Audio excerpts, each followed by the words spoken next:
Okay, going for a take. Take one.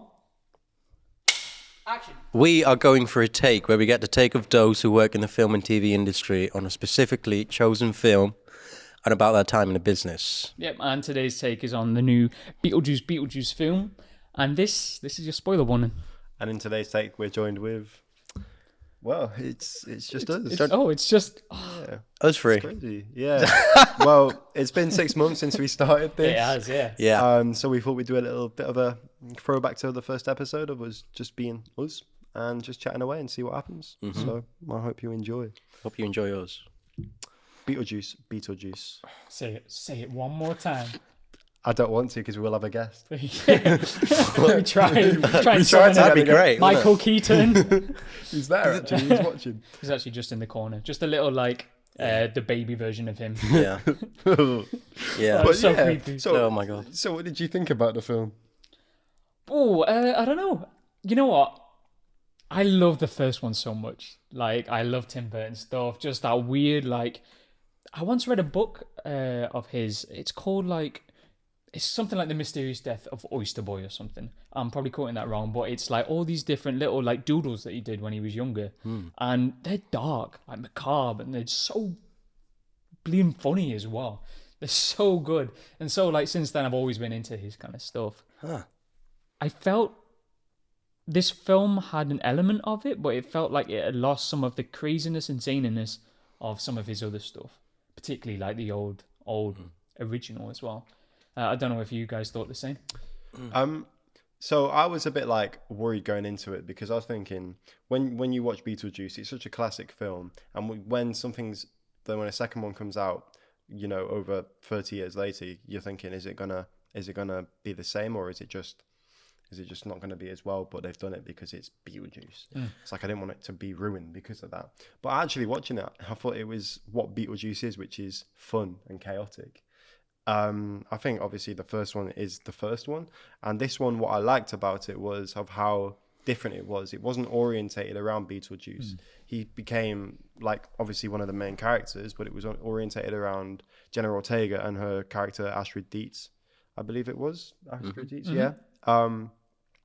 And it was quite a compelling story to watch because you didn't you could figure out some bits, but you don't know what's always going to happen. And because it's Beetlejuice, anything can happen because there's no boundaries with Beetlejuice, and the way a Tim Burton film is, they're so beautifully constructed, but they're constructed to be chaotic. They're meant to be you've got to watch it 3 times to see all the references.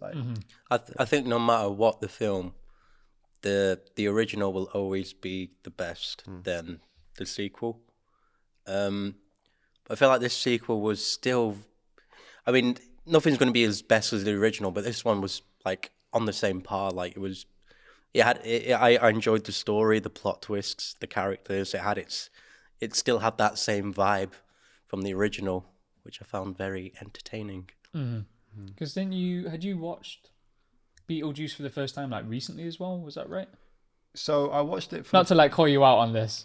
So I watched it for the first time about a year and a half ago, because was that for anything in particular, Ben?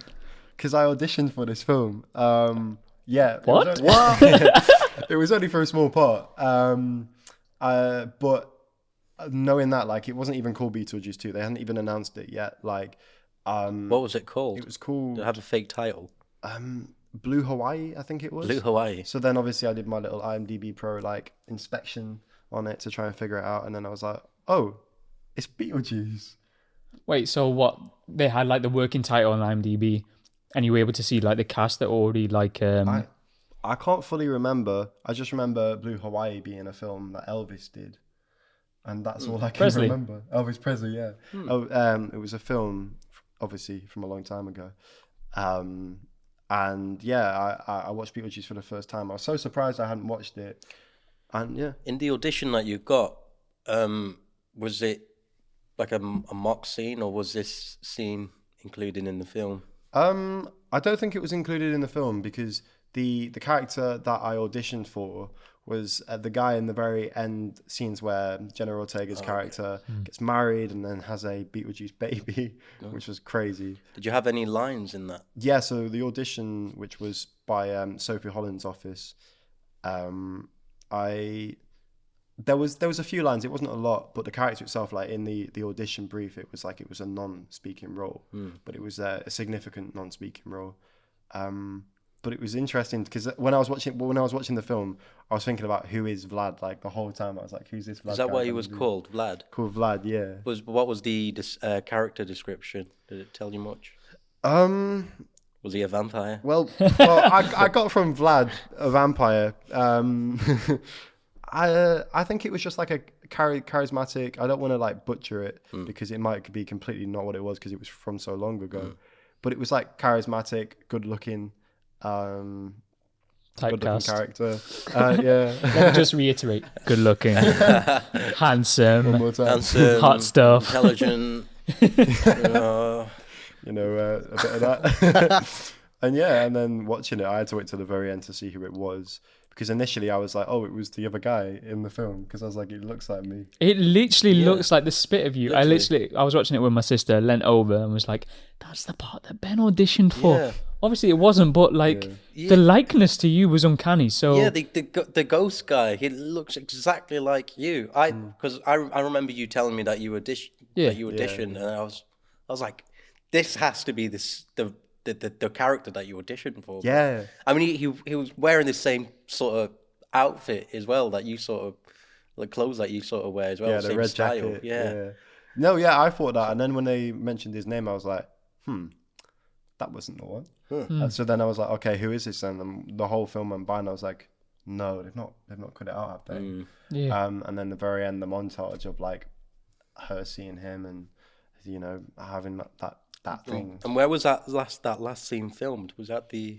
I believe, I mean, I don't know where it was filmed, but it looked like the castle in Romania. I'd imagine so. Was it the same castle that was in... Was it Dracula? I mean, Did you... I can't remember. No. I'd imagine it probably would be a castle of significance because they've probably got money on that project to do that. I mean, it's a Tim Burton's universe with ghosts and... I wouldn't be surprised that he'd have other creatures in there like vampires as well. So Oh, definitely. maybe it's like a hint at a third sequel where they turn it 3 into times. like Hotel Transylvania or something, or something like that. Yeah. So, Imagine. No, I was like, they've definitely gonna make a third, surely, because Beetlejuice has said 3 times. So I was like, it might be. Yeah. It's obviously gonna be a trilogy if they want it to be. that would be really cool. It'd be interesting to see what they would do with that. Like, how would they imagine it? Would they do the same sort of time jump? Like, leave it for another... Mike and Keaton. I think he's like in his mid-70s. He looks like he's in his 50s. Yeah. I mean, he still performed really well in this role. I feel like age does catch up with you. Yeah. And so I feel like if they do a third one... Soon. They I don't better think hurry. anyone else could play Beetlejuice. Yeah. No, he's the only guy for Beetlejuice. Michael Keaton. Yeah. Michael Keaton. He's a brilliant actor. I remember watching him in Birdman as well. Yeah. No, he was brilliant in that. So I've always been a pretty good fan of Michael Keaton. Yeah. Definitely. I was watching a interview when he was talking about how, like, Tim Burton's second film was Beetlejuice. The first one he done was like, I think it was called Pee-wee's Big Adventure or something like that. I don't think it was a commercial success. I don't know for sure. I haven't seen it. But yeah, second one was Beetlejuice. Wow. Michael Keaton just has this meeting with Tim Burton. And the way they talk about him is that he struggles with his words. He struggles to put into his words like how he envisions stuff. So like Jenna Ortega will turn up to set and he'll just show her an image. And that's how he'll convey to his actors his idea for a particular scene. Just the sort of imagery.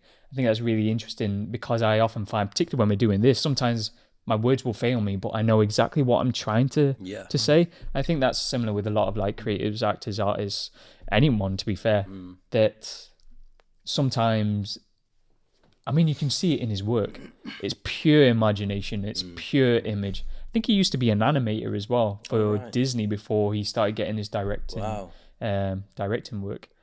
But just to step inside, it feels like when you go see his films, or like honestly, if us three would be blessed to like act in his films, you step into his world, you step into his imagination, his mind, and like what a crazy zany place to be. Yeah. Well, I was thinking about this because I was watching some like behind the scenes, and I think Jenna Ortega described it as creative chaos, which basically summarizes what it is. And when you have a film which, by the looks of it, has so much creative freedom in it, where it didn't feel like there was any restrictions, like they could just do anything and then create like Michael Keaton said, like the script was there, but the script wasn't there until they'd actually done the scene, because the scene itself just like the script was just there, like it works, like the script has its purpose. But for this film to be like as successful as it was with the first one, they just had to like just play and play, man. I love that word. So were a lot of the scenes improvised then?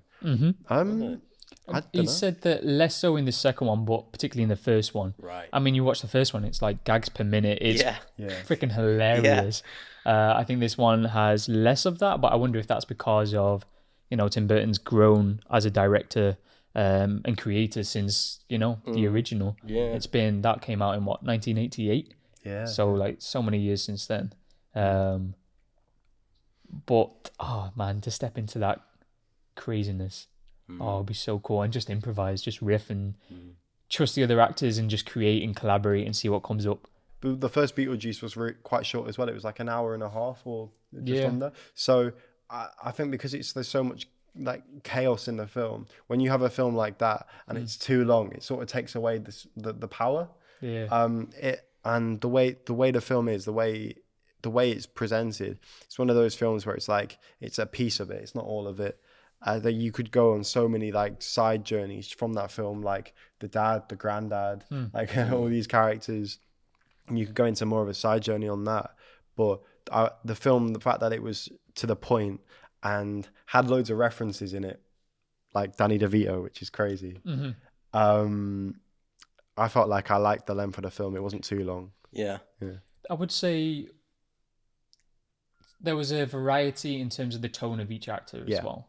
Like Justin Theroux was freaking hilarious. Like over the top narcissist, just like you could tell a lot of the actors were just having fun. Yeah. And then some of it, so his was almost like over the top stylized, and it worked for the character. And then some of it was very like grounded in realism in terms of how they were reacting to stuff. I think I just wanted, again, going back to like right at the start of the podcast, I wanted more craziness, I wanted more madness, I wanted more like over the top. Just, I wanted like, more let gags. loose. Yeah. I don't know if that's because of the time that we're in now. Maybe I watched Beetlejuice when I was younger and I was less desensitized to stuff, and I was like, this is mad. But I watched it again the other day, and I was like, the first Beetlejuice, and I was like, yeah, the first one was more like, there was more like risks in it, if that makes sense. Yeah. This one felt more safe. Yeah. And I don't know if that's because that was his second film, so we just didn't know as many rules as to what a film should be. Yeah. So then it feels like in this weird little like cult of what, it disregards loads of ideas and throws everything else at it. I sort of kind of like that to work and create stuff without any rules. I think it frees you up a whole lot more to be more creative and take more risks. And, I agree. Because then everything is just like premeditated and less authentic. Sort of has to fit it in a box, don't you? Yeah. And with this, like, you could do. I think that the more likely you can't fit something into a box, the better it is. Yeah, because you've got so many more choices, and like you can imagine having like so many takes on a scene and being able to do it completely different ways, and it's still fitting the plot of the film. Yeah. There were in the film, I thought there were a lot of naive and childlike qualities, right? And I'm saying that from a quote which Winona Ryder said in an interview, and it felt like even though these people were dead, a lot of them old, and they were sort of like they were reborn again, like they were like kids. Like in terms of the actors, the characters, or the characters, like you go to the afterlife and you see some of these characters, and it's like, you're 80 years old and you've been waiting in this line for God knows how many years, and you still don't have a clue what's going on. Like, I like that because it's just funny. Yeah. Like, rather than being all like depressing and being like, oh well, I'm dead now. Well, there goes that life. It was a sort of like every way they died, which some of them I can't figure out how they died. Like, there was something fun about that. Like the guy in the box, I kept thinking like, how did he die? Wait, the guy in the... Do you know when they go to the afterlife the first time and there's a guy in a glass box and he sticks his hand out and points? And it's like the whole body in the water in the glass box. Oh, as if it was some sort of like magician doing an escape act and then passed away. Yeah.